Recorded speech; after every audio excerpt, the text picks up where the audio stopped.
The task of this practice exercise is to differentiate what a convex polygon is from a concave polygon and vice versa. So we have here 6 polygons, and we are going to determine whether they are convex or concave polygons. Please remember that the three different conditions to determine whether a polygon is concave or convex.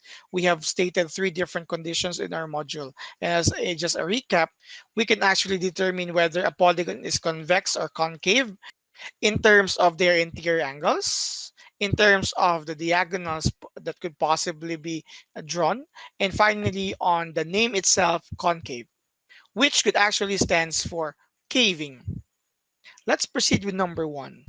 Number one here, okay, as you can see, all of its interior angles are less than 180 degrees. Okay, and this is a triangle. We cannot draw any diagonals, so we cannot use that condition.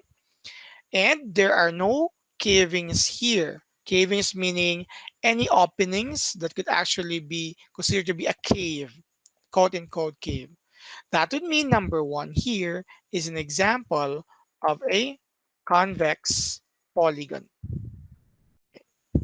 Number two here, okay, we have noticed that that we have here interior angles. We could actually be obtuse, possibly to be right. We have here acute, but one of the interior angles here could be a reflex angle. Take note that that's actually a consideration for a specific type of polygon.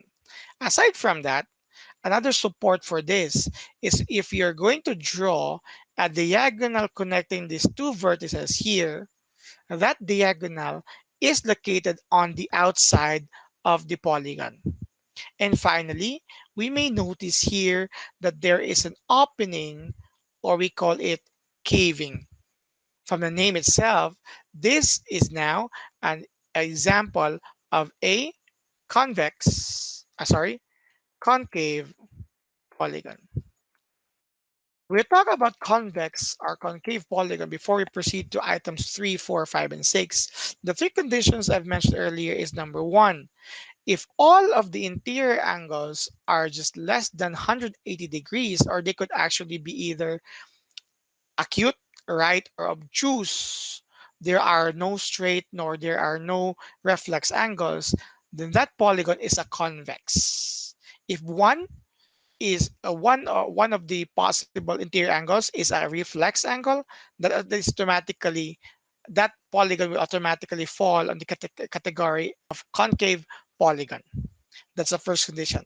The second condition is by drawing the diagonals. Again, I have mentioned that in number one, we cannot draw any diagonal there.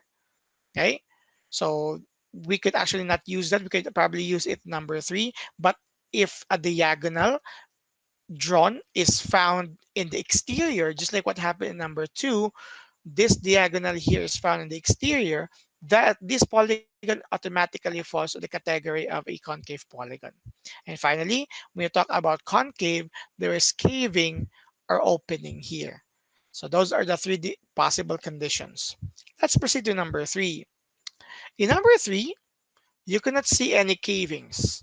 So automatically that's a convex polygon. Another support for that is that if you're going to draw the diagonals, possible diagonals, if you're going to draw all diagonals here, let me just do it like this. Probably we still have here, and then also here. That's it, and then possibly here, and then we also have here and here. Okay. I don't know if I have exhausted all diagonals, but so far, all the diagonals are found in the interior of the polygon. Still, condition for convex polygon. And finally, the interior angles, okay, are all obtuse, but none of them are reflex. That would mean that this polygon for number three is really an example of a convex polygon. For number four, we might say here, sir, we can see an opening.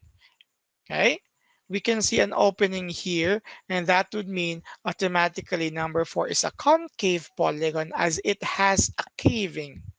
Please be guided that if we're going to determine convexity or concavity of a polygon, they are actually considered to be polygon first.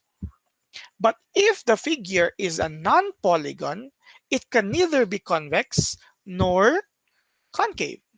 My point here is that in number 4, this is actually a non-polygon because it has here a curvature. My point here when talking about polygon is a polygon is composed of interconnected straight line segments. This here is not straight nor here. Probably could only have vertices here, right? But we don't have here straight line segments. So do not jump into conclusion that number 4 is a concave polygon because in the first place it's a non-polygon. So we can just simply say it's a non-polygon. In short, it cannot be determined. That we can use this, right? It cannot be determined because the question here is either convex or concave. So since it's not a polygon, so we cannot determine whether it's a convex or concave, right? Right. How about number 5? Number 5 here has a side or a area which is actually still a curve or non-straight. So similar to number 4, it is also a non-polygon. Definitely, it can be determined. Right? Again, just to clarify, concavity or convexity of a polygon will only be determined if in the first place they are polygons. If they are non-polygon, we cannot tell whether those figures are convex or concave. As for the definition of polygons are concerned. And then let's proceed to number 6. We do have here an opening. So that automatically stands for a concave polygon. These are the answers for practice exercise B. Please keep in touch with so that you could actually be guided for the next videos, and please use this as part of your review. Goodbye.